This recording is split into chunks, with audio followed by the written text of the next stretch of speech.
Ladies and gentlemen, boys and girls, donuts in my beautiful munchkins, we are back with another solo podcast. Hope you are well. Welcome back to Eat the Donut. Forgot to introduce the podcast name. This is a one-take show, so we are just taking it with what we got.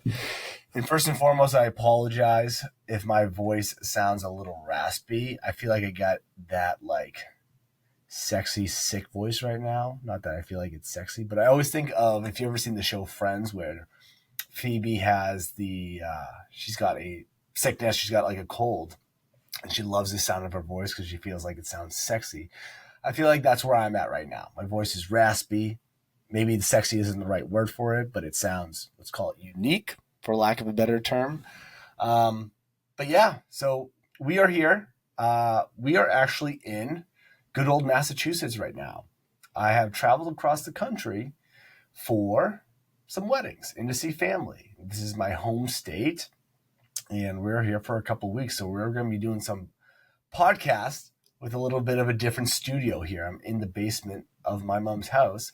Yes, living in the basement of my mom's house and doing some recording here. So we got a great podcast coming up. We're talking about calorie cycling, as you can see in the title. But like I was saying, we're here for a couple of weeks. I've been traveling a bunch lately. And I'm not going to lie, keeping up with my workouts and nutrition has been a little bit of a grind. I've been teasing myself, call myself a piece of shit, which I don't think you should do and call yourself that.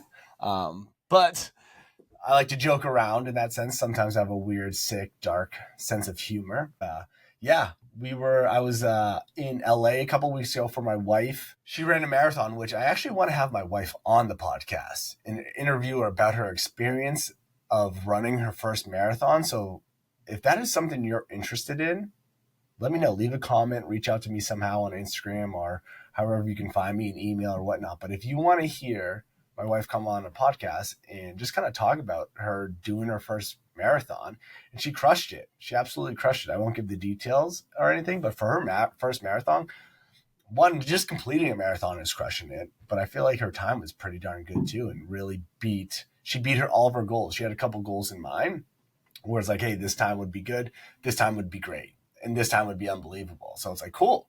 And she really topped off that. Obviously, it's hard to tell without a lack of experience because everyone's like, hey, what kind of time do you want? And she's like, well, I don't know. I've never run a marathon. And where the real goal was just to complete it, and that'd be a goal in itself. But then just having some times in the back of her mind where we're like, yeah, it'd be cool to complete these times if I did any one of these. This would be, again, good. This would be great. This would be fucking ecstatic. So I think she was ecstatic either way. I'm rambling on here trying to catch myself. All right, but anyways, so yeah, thinking about having her on. Maybe we'll do that when I get back. But there's a funny story I kind of want to start with. I know I'm kind of delaying the intro to this whole calorie cycling thing. But if you've never been to Massachusetts, there's one place I want you to visit. If you ever come, there's obviously a lot to do in the city of Boston. Great city. I love Boston. It's just more or less the winters in Massachusetts can be a little bit of a grind. But the city of Boston itself is phenomenal. There's so much to do, so much history with it. But the people are what make Boston, I think. The people are what make Boston.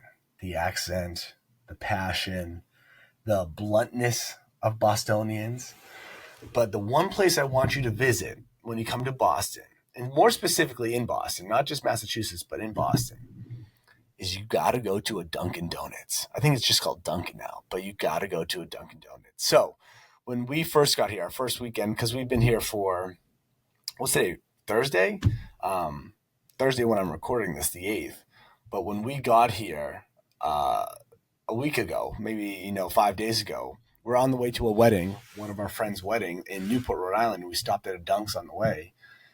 And there's someone ordering. So we kind of get in line about, 5 feet, 6 feet behind them. And they're waiting on something. And we're sitting there waiting. And then there's 2 registers. He's at the one on the right. So we're just directly behind him, waiting for someone to come to the one on the left or waiting for him to finish up to call us over. So we're waiting a minute or two. And then all of a sudden, this old guy walks in. Looks kind of like blue collar. He's got this big baggy, sort of messy shirt, some jeans on and some boots and this big white beard. He just goes right up to the register that was wide open, just basically completely cuts us. And we just look at each other and stand there like, oh, maybe he ordered something online and is just waiting for it. Like, what's going on? I don't know. Not a big deal. We don't even think twice about it. Like, oh, whatever. Then someone comes over and is like, hey, I'd like a coffee, please. And we're like, oh, he just literally just cut us. This is great. Like, unbelievable. And that's not even the best of it. Is he cuts us, and then all of a sudden there's about 5 employees working behind the desk and by the counter. By the way, it's wide open. Like, there's obviously the counter that's in front of them, in front of us, but then after that you can see everything. And he orders his coffee, and then one of the employees who was working the drive-through asked another employee, which seemed to be the manager, and was like, hey, can I get help with this? And she rolls her eyes. Oh, like what? What do you need help with? And then I forget what exactly he said, but he's like, hey, I need stuff. And like he said maybe actually like 3 words. He's like, hey, I actually need help with. She's like, no. Obviously we're busy right now. We got 5 tickets in my hand that I gotta take care of, and there's also like 5 people there.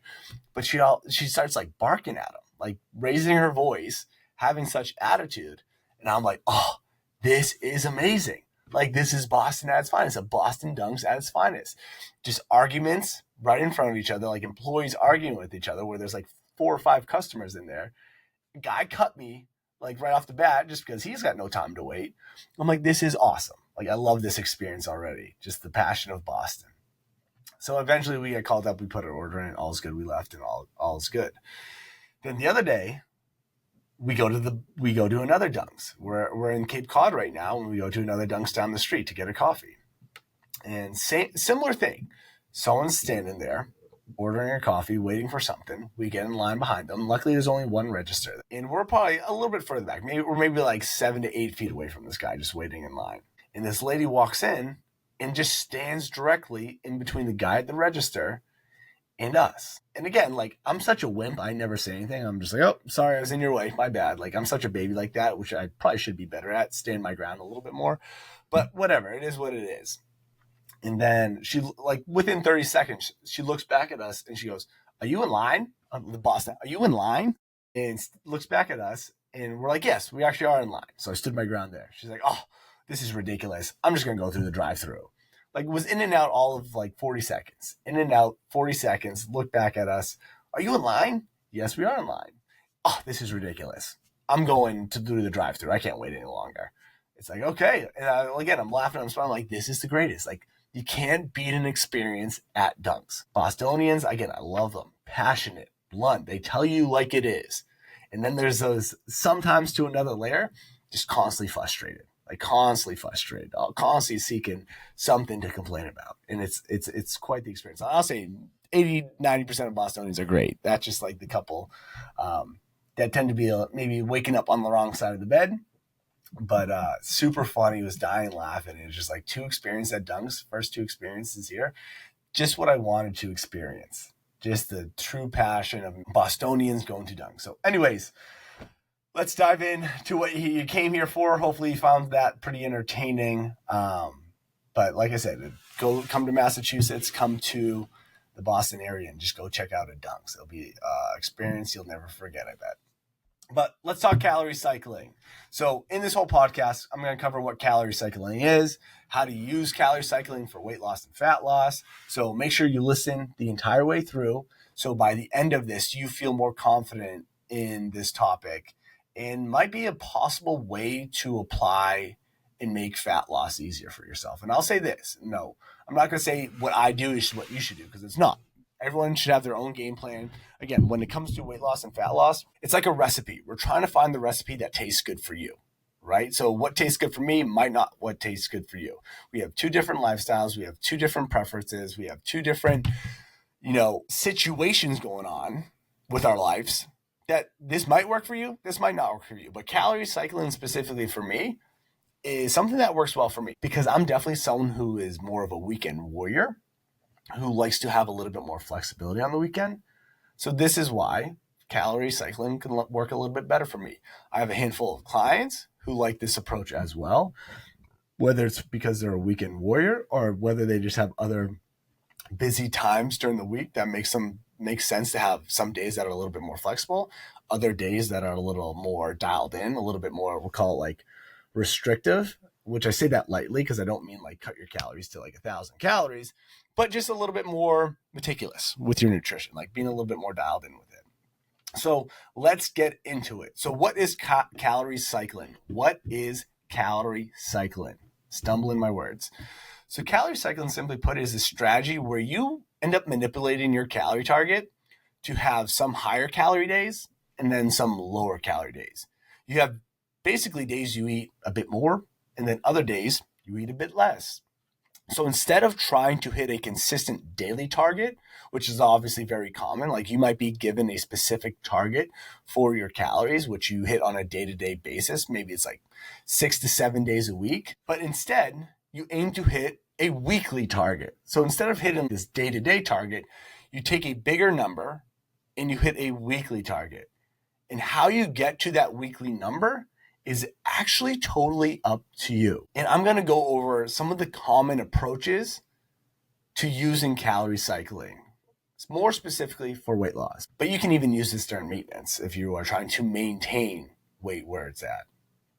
So first, you need to find your calorie target. And if you don't know that, here, let me give you a good solid equation for that. So typically I give most of my clients and most people like a calorie range. But what I want you to do is find figure out what your goal body weight is. Maybe it's 50 pounds down, 75 pounds down, 30 pounds down, but don't overthink it. Just find a goal body weight and multiply that by 12. So let's say my goal body weight is to be 200 pounds because that's just an easy number for me to do math right now. My goal body weight is 200 pounds. Maybe I weigh 250 pounds right now. I'm trying to get down to 200 pounds. So if I take 200 multiplied by 12, that's 2,400. So my day-to-day target would be 2,400 calories per day. Now, with calorie cycling, we want to turn that into a weekly goal. So how many days are in a week? There's 7 days in a week. So if I multiply 2,400 times 7 days, that is 16,800 calories.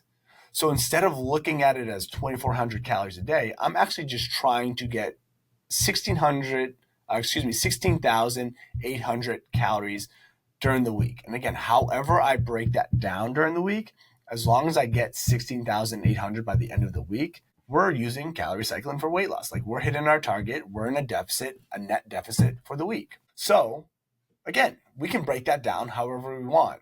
But I will say this before I dive into it a little bit deeper and just like specific ways people will use this, because I just need to share with you how I would not recommend using calorie cycling for weight loss. It's not a day where you can, cut your calories, lower on, let's say 4, 5, 6 days a week, to have maybe like 1 or 2 days where you go absolutely apeshit, like raiding the cabinets, ordering everything off the McDonald's menu, just absolutely going bananas, overindulging, maybe binging, because that's unsustainable. And that obviously does create a negative relationship with food, some negative habits with food.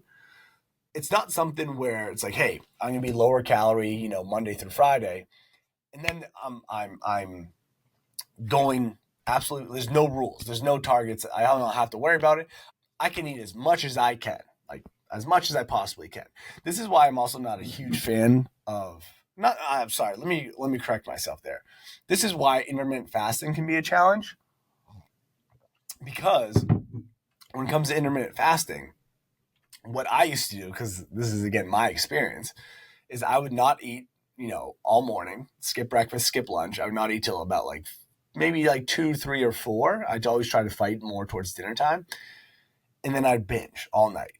I would just go absolutely banana pants and just have thousands on thousands on thousands of calories, which made it hard for me to lose weight because I was actually never in a deficit. I was actually always maintaining / gaining weight because I was having thousands on thousands of calories. Ideally, your target is 2,400 calories. Let's say my target is 2,400 calories a day, and I'm saving that for 4 o'clock to 10 o'clock at night.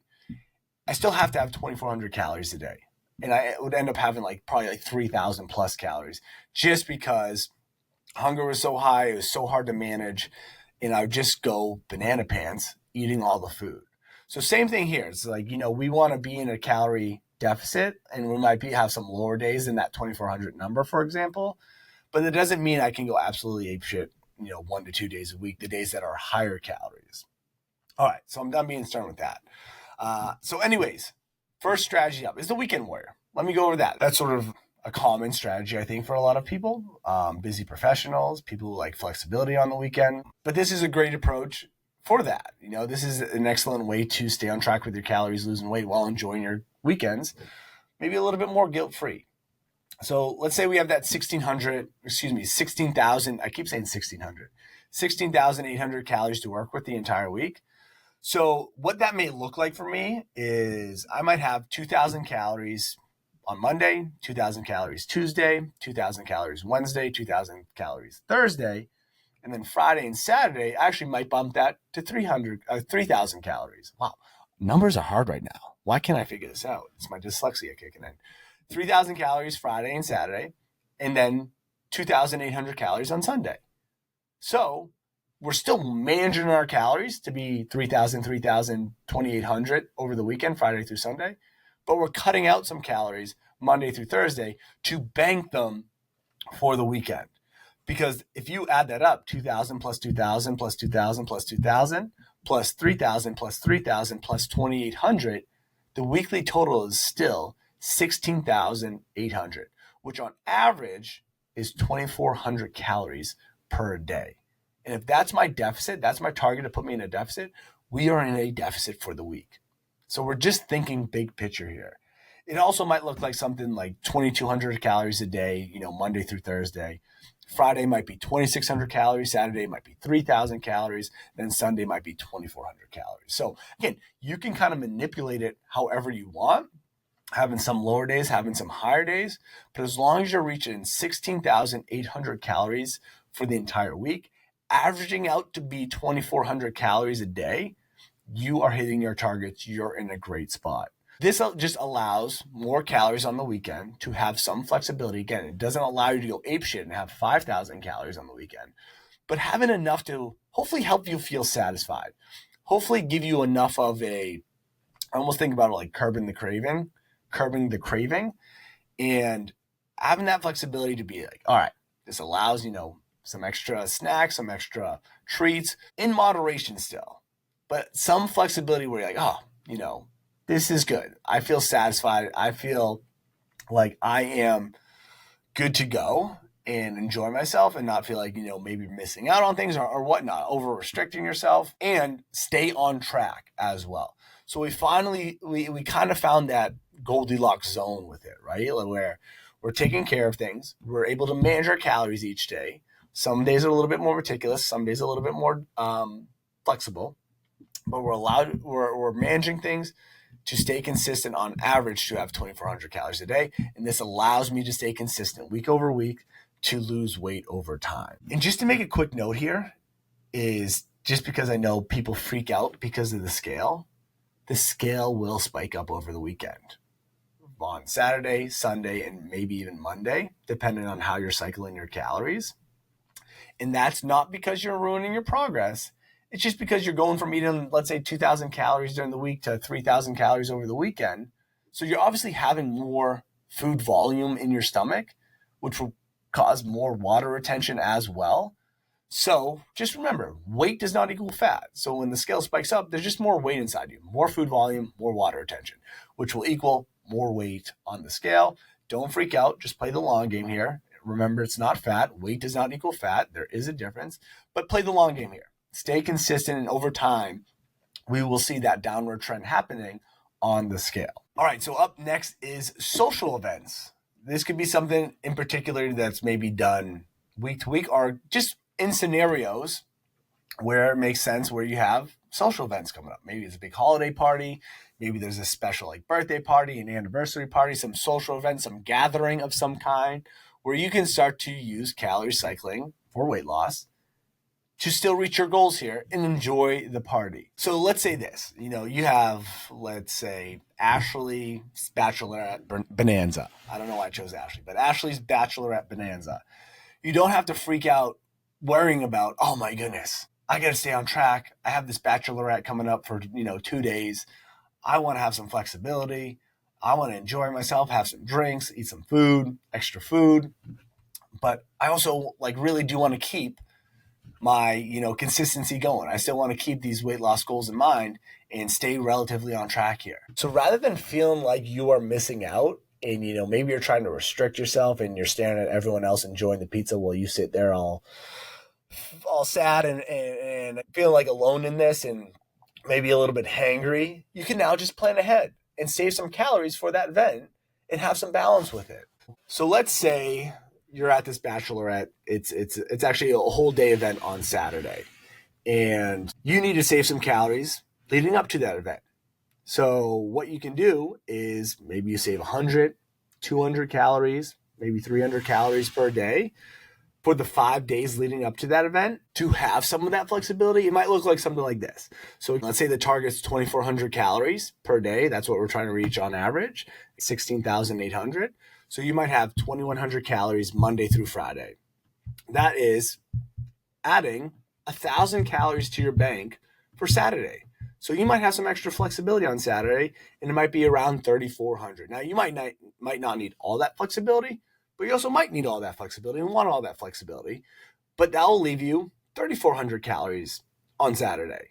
And then on Sunday, you just go back to 2,400 and boom, you're averaging 16,800 for the week, or 2,400 on average per day for the week. So it's just a way to now take it for special events where you dial back some calories Monday through Friday, add those calories that you banked for Saturday for the event, bachelor party, again, birthday party, anniversary, or just a day you want some more flexibility, and then you add it to that event. Or you might have like a work party on Wednesday night or Thursday night. Cool. You might bank some calories Monday and Tuesday, have some flexibility, whatever that may be looking like on Wednesday, and then maybe you bang some more calories on Thursday and Friday and go back to 2,400 on Saturday and Sunday. And you're still averaging 16, or I always want to say 16,000.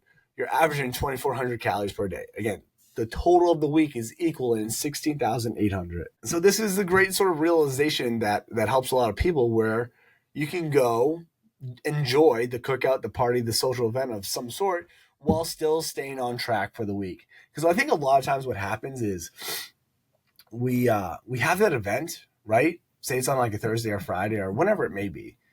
And we feel like we just ate so much. We ruined our progress. We feel like that we just are like, oh, I already ruined my progress. Screw it. Might as well keep going. Then you keep having, 3,000, 4,000 calories a day, day over day. And that's where we struggle to make progress, because if we just got back on track, again, planned a little bit more, did some calorie cycling before and after, that allowed us to still average our weekly calorie target to hit our target, then we'd be just fine, and you'd actually still be making progress. You'd still be on track for the week as a whole and still be consistent week over week, which would still allow you to make progress week over week. So allowing yourself to have these fat loss goals, weight loss goals, and still have this flexibility to enjoy social events, parties of some sorts, and still stay on track, still stay consistent over time. Now, another approach, another strategy that works for some individuals, with more specifically, it's designed around your training, designed around your workouts. Because if you ever crushed like a workout, like a leg day, let's say, and afterward you just wanted to go down to the grocery store, go to aisle 8 and get it all, eat it all, destroy it all, and then some, because it is common to have more hunger on days that you train versus your rest days. So if you notice, if you're training 3 or 4 days a week, and those 3 to 4 days of the week, hunger is just a lot higher on the scale, and on the days you rest, it's a lot lower, this might be a great approach for you. This might be a great strategy for you. So let's say you work out 4 days a week. You're doing, upper body day, lower body day, twice a week each, and you're training 4 days a week. It might look something like, hey, on Monday, because we're still trying to hit 2,400 calories on average per day, 16,800 per the week. It might look like something where it's like Monday and Tuesday, you have 2 workouts. So you are actually going to boost your calories to 2,700 per day those days. Then Wednesday is a rest day. So you're actually going to knock it down to 2,000 calories. Then Thursday is another workout day, 2,700 calories again there. Friday is another rest day, 2,000 calories there. Saturday, another workout day, 2,700 calories there. And then Sunday's another rest day, 2,000 calories there. So you have 4 days. The 4 workout days are 2,700 calories. The 3 rest days are 2,000 calories. and that's still an average of 2,400 calories per day.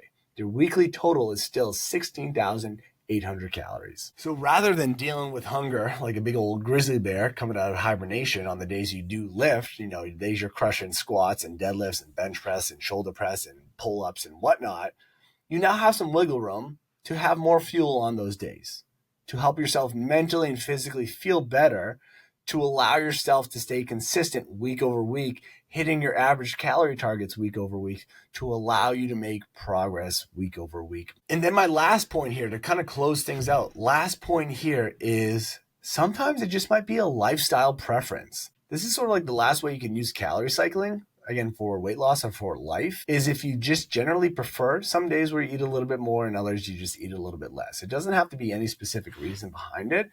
Like, it doesn't have to be weekends where you want to eat a little bit more. It doesn't have to be social events you want to eat a little bit more. Maybe just like on a week-to-week basis, you just like having some days you eat a little bit more and some days you eat a little bit less. And really, like, the example that comes to mind for me here is maybe your job is just unbelievably busy some days. Like, I think about being a nurse, where my mom was a nurse. She still is a nurse. And I just know, working with a lot of nurses, you're kind of on your feet. You're kind of go, go, go all the time, and you only really have a little time to eat. And so maybe those days that are super busy will be days you actually try to eat a little bit less. Or maybe you're even like forced to. You're just so busy and stressed and running around. Like, hunger isn't really all that high, and you're barely have time to squeeze in a meal. I just know Sorry, I had to pause there because I feel like it stopped recording. So hopefully you didn't miss that. So I'm just going to repeat myself. But maybe you're a nurse and you really just have little time to eat because your job's so busy, and you're just running around on the floor going from, I almost said client to client, but person to person, patient to patient is the word I'm looking for. But you're just in a situation where you're just not able to eat as much. You can't sit down and have a full-on meal. You're kind of on the go. You kind of have to eat things rather quickly and just get back to work. So the days you're off of work, you might eat a little bit more. You might even notice hunger's a little bit higher just because you ate less calories the days you worked. So hunger may pick up, which would be very common on the days you're off, because your body's looking for that fuel. It's looking for that calories, for that energy. So you might, rather than, feeling guilty of just, eating a little bit more, and maybe that's causing you to go off the rails, just giving yourself permission to be like, hey, this is a higher calorie day. I'm going to catch up on getting some calories in and some fuel in. So one, it can fuel me up for my work days, but two, it can allow me to stay consistent with my overall average calories. So again, higher days might be 2,700 on your, off days, and lower calorie days might be around 2,000 on your work days, whatever your schedule may look like. So this is just a way, if we're talking lifestyle preferences, where it might work in your favor to just take advantage of your busy days to have lower calorie days, because you're just running around for 8 to 12 hours on the floor in the hospital or as a nurse.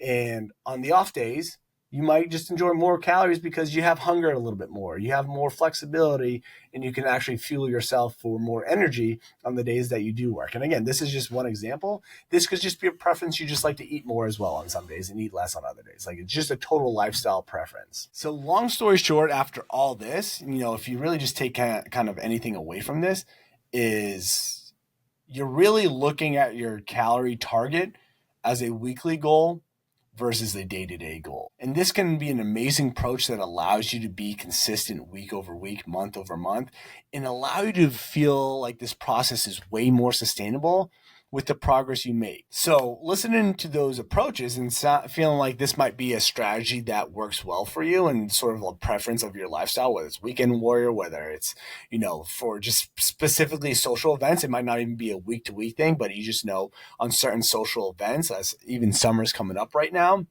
this might work well for you to hit your targets, stay on track, still make progress towards your weight loss, fat loss goals, but still also have some flexibility on those days that allow you to stay consistent, keep it sustainable, and allow you to enjoy it a little bit more. So if you need to, take it back. So if you need to, re-listen to this, see what strategy works best for you.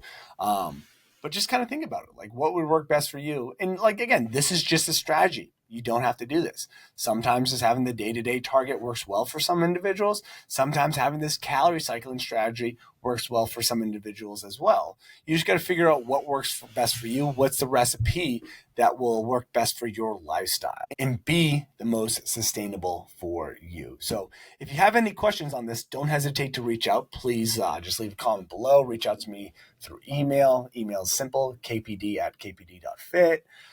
You can reach out to me on Instagram, whatever is the best way that you want to reach out, ask me questions, concerns, any feedback. I'd love to help out where I can. But other than that, I really appreciate you listening in to today's podcast. I hope you got some good insight on it. I hope you found it valuable. And I'll tell you this, like, I really appreciate you listening in. Again, if you've been listening for a while, being somewhat into this podcast game for a couple months now, but still feeling relatively new, it does mean the world to me that you are checking these out. And I'm just here to provide value. I'm here to help you out. I know this whole weight loss and fat loss thing can feel overwhelming, can feel stressful, but I truly just want to help you find ways to realize it's a simple game. I'm not going to say it's easy, but it is a simple game. And we don't have to make it as complicated as it's portrayed to be through social media and all the marketing and information out there. But hopefully you found this helpful. And if you do have any questions, please do not hesitate to reach out. I love just being able to help and even chat and,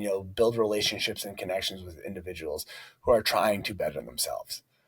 But until next time, I appreciate you being here. I believe in you.